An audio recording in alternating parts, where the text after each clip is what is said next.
Welcome back, guys. This is Shrikant. Today we are going to talk about Python. So, what is Python? Python is one of the programmable language like C Sharp, C, C++, Java, right? So you can design your console program, you can design website, you can create app with the help of Python.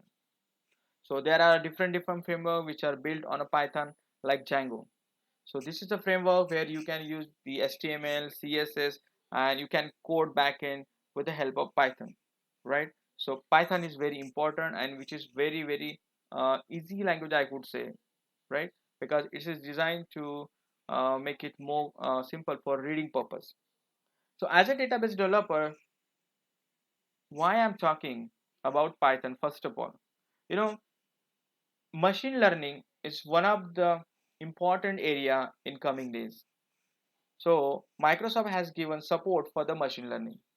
Microsoft introduced support for the Python in the SQL Server 2017, where you can write your Python script and you can just simply pass that script to the code and you can run that code and you can get the output and you can do your different prediction or you can different do your analysis.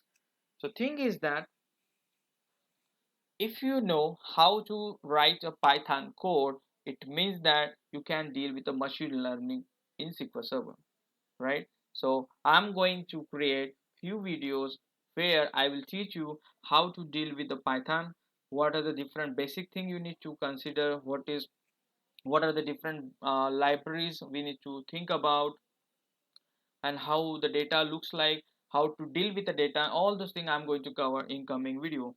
So if you are interested to learn Python and if you want to use your Python skill in a SQL Server, please let me know in a comment section.